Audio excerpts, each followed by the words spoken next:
Good morning students. आज हम हमारा 5th chapter means 3rd chapter, क्योंकि बीच के 2 लेसन डिलीट हो चुके हैं, इसलिए 3rd chapter the ailing planet, बीमार ग्रह, द ग्रीन मूवमेंट्स रोल और हरित आंदोलन की उसमें क्या भूमिका थी, इस लेसन का 2nd पार्ट पढ़ेंगे। हमने पढ़ा था कि हरित क्रांति जो थी, उस हरित क्रांति का जो स्टार्ट हुई थी वो 1972 में हुई थी और न्यूजीलैंड में वर्ल्ड वाइड, नेशन वाइड इसको फाउंडेड किया गया था। और जब सभी लोगों को इसके बारे में पता चला तो आज तक इसे भुलाया नहीं जा सकता है। इस प्रकार की इस हरित क्रांति की जो भूमिका थी वो देखने में आई थी और इसने हमारे विचारों में बताया था कि मनुष्य का जो इतिहास है उसमें पहली बार पता चला था कि पृथ्वी भी क्या है, लिविंग थिंग है, इसके भी मेटाबॉलिक नीड्स हैं और इसके भी वाइटल प्रोसेसेस हैं जिसे हमें रिस्पेक्ट करना चाहिए और प्रिजर्व करना चाहिए। आज हम इसके आगे देखेंगे। तो ऑथर क्या कह रहे हैं, ये एक आर्टिकल है ना, तो इस आर्टिकल में ऑथर कह रहे हैं the earth's vital sign reveal a patient in declining health. पृथ्वी का जो महत्वपूर्ण साइन जो है, चिन्ह जो है, संदेश जो है, रिवील वो प्रकट करता है ए पेशेंट इन डिक्लाइनिंग हेल्थ, कि वो एक पेशेंट है और उसका स्वास्थ्य जो है वो गिर रहा है। तो यहाँ पर ऑथर कह रहे हैं कि पृथ्वी के महत्वपूर्ण जो संदेश हैं, चिन्ह जो है, प्रतीक जो है वो प्रकट हो रहे हैं और उससे हमें पता चल रहा है कि वो एक मरीज बन चुका है और उसका स्वास्थ्य धीरे धीरे गिरता जा रहा है।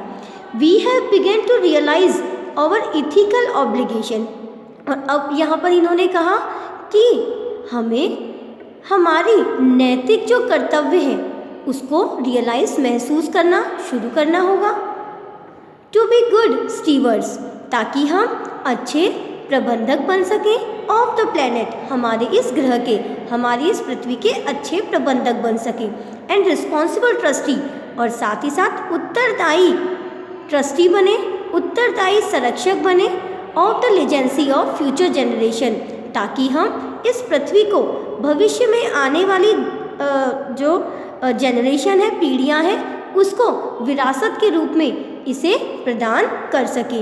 क्योंकि ये पृथ्वी हम लेके थोड़ी आए थे, हमें भी हमारे पूर्वजों से मिली थी। इसीलिए हमारा कर्तव्य है, नैतिक कर्तव्य है कि हम जिस प्रकार का प्लेनेट रखेंगे, ग्रह रखेंगे, उसी प्रकार का प्लेनेट हम हमारी आने वाली जनरेशन को, फ्यूचर जनरेशन को दे पाएंगे। इसलिए ये विरासत है हमारे पास, हम संरक्षक हैं इसके, हम प्रबंधक हैं इसके। इसीलिए हमें हमारे लिए ज़रूरी है कि हम क्या करें, हम इसका ध्यान रखें।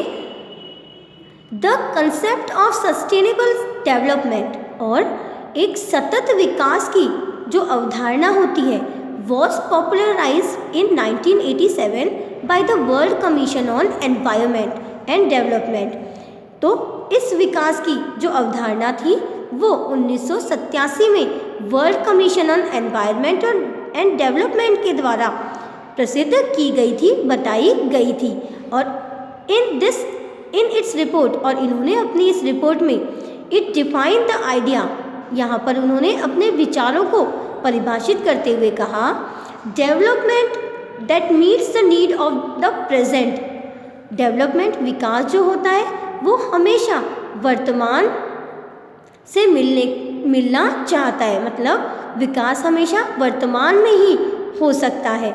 Without compromising the ability of future generation to meet their needs, और बिना कॉम्प्रोमाइज़ करते हुए, बिना समझौता किए हुए, हम अपनी एबिलिटी, योग्यता से समझौता किए बिना हम हमारी फ्यूचर जनरेशन से और उनकी ज़रूरतों से मिल सकते हैं, अगर हम हमारी वर्तमान की ज़रूरतों को क्या कर सकें, हमारी एबिलिटी के द्वारा डेवलप कर सकें। क्योंकि यहाँ पर ज़रूरत क्या है कि हम हमारी फ्यूचर जनरेशन के ट्रस्टीज़ हैं, रिस्पॉन्सिबल ट्रस्टी हैं हम, और इसीलिए उसे हमें बिना समझौते के उनकी ज़रूरतों को जो हमें पता लगाना है, तो प्रेजेंट में हमें हमारी ज़रूरतों का ध्यान रखना होगा कि जो हमारी ज़रूरत है वही उनकी भी ज़रूरत होगी, क्योंकि ये पृथ्वी हमें हमारे पूर्वजों से मिली है।